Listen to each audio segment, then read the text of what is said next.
राधे कृष्णा दोस्तों, आज आप लोग को मैं सुनाऊंगी भगवान विष्णु की कथा जो हर गुरुवार को सुननी चाहिए। लेकिन कथा तो बहुत बड़ी हो जाती है और सबके, किसी के बच्चे छोटे, किसी को काम है, किसी को जॉब पे है, यहाँ वहाँ तो सब बिजी है।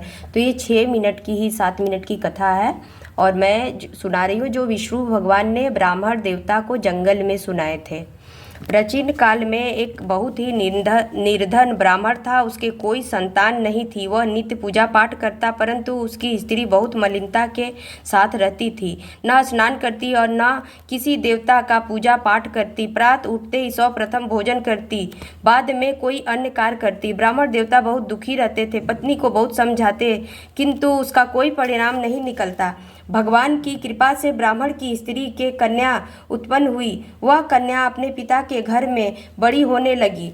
वह बालिका प्रातः स्नान करके भगवान विष्णु का जप करती। वह बचपन से ही बृहस्पतिवार का व्रत भी करने लगी। पूजा पाठ समाप्त कर स्कूल जाती तो अपने मुट्ठी में जौ भरकर ले जाती और पाठशाला जाने के मार्ग में डालती जाती। वह जौ स्वर्ण के हो जाते तो लौटते समय उसे वह बीनकर घर ले आती। एक दिन वह बालिका सोने के जौ को सूप में फटक कर साफ कर रही थी। तभी उसकी माँ ने उसको देख लिया और कहा, हे बेटी, सोने के जौ को फटकने के लिए सोने का सूप होना चाहिए। दूसरे दिन गुरुवार था। इस कन्या ने व्रत रखा और बृहस्पति देव से प्रार्थना करके कहा, हे प्रभु, यदि मैंने सच्चे मन से आपकी पूजा की हो तो मुझे सोने का सूप दे दो। बृहस्पति देव ने उसकी प्रार्थना स्वीकार कर ली। रोजाना की तरह वह कन्या जौ फैलाती हुई स्कूल चली गई। स्कूल से लौटकर जब जौ बीन रही थी तो बृहस्पति देव की कृपा से उसे सोने का सूप मिला। उसे वह घर ले आई और जौ साफ करने लगी, परंतु उसकी माँ का वही ढंग रहा। एक दिन की बात है, वह कन्या सोने के सूप में जौ साफ कर रही थी। उस समय उस नगर का राजकुमार वहां से होकर निकला। इस कन्या के रूप और सोने के सूप में जौ साफ करते देखकर उस कन्या पर मोहित हो गया। राजमहल आकर वह भोजन तथा जल त्याग कर उदास होकर लेट गया।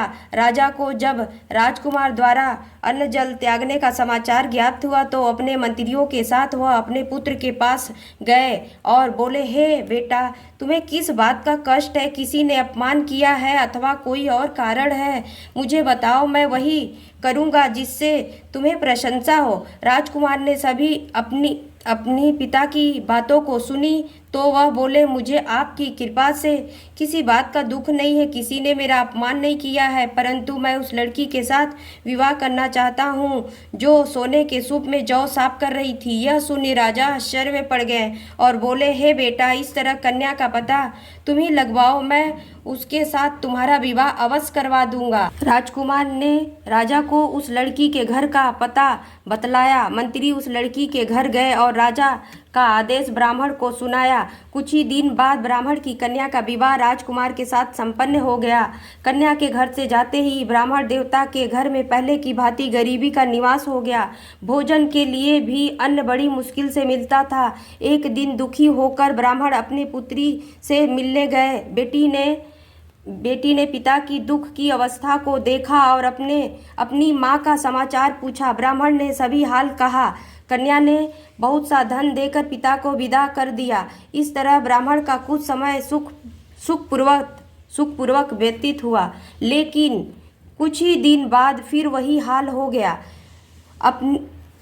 ब्राह्मण फिर अपनी कन्या के यहाँ गया और सभी हाल कहा तो पुत्री बोली, हे पिताजी, आप माताजी को यहाँ लिया आओ। मैं उन्हें सभी वह विधि बता दूंगी जिससे गरीबी दूर हो जाए। ब्राह्मण देवता अपनी स्त्री को साथ लेकर अपनी पुत्री के पास राजमहल पहुँचे तो पुत्री अपनी माँ को समझाने लगी, हे माँ, तुम प्रातः उठकर सर्वप्रथम स्नादित करके भगवान विष्णु का पूजा करो तो सब दरिद्रता दूर हो जाएगी। लेकिन परंतु उसकी माँ ने उसकी एक बात नहीं मानी। वह प्रातःकाल उठकर अपनी पुत्री का बचा जूठन खा लेती थी।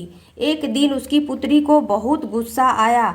उसने एक रात एक कोठरी से सारा सामान निकाल दिया और अपनी माँ को उसमें बंद कर दिया। प्रातः उसमें से उसे निकाला तथा स्नान करवा के पूजा पाठ करवाई तो उसकी माँ की बुद्धि ठीक हो गई। इसके बाद वह नियम से पूजा पाठ करती और प्रत्येक बृहस्पतिवार को व्रत रखने लगी। इस व्रत के प्रभाव से उसकी माँ भी बहुत धनवान हो गई और बृहस्पति देवता के प्रभाव से स्वर्ग को गई। वह ब्राह्मण भी सुखपूर्वक इस लोक का सुख भोग कर स्वर्ग को प्राप्त हुआ। इस तरह कहानी कहकर साधु देवता वहाँ से लोप हो गए। राधे कृष्णा दोस्तों, ये कथा जरूर सुनना, छोटी सी कथा है, नहीं सुन पाते हो रोज़ तो कम से कम एवरी गुरुवार को आप लगा दिए, काम कर रहे तो भी सुन लेंगे, लेकिन सुन लिया करिए, बहुत अच्छा होता है।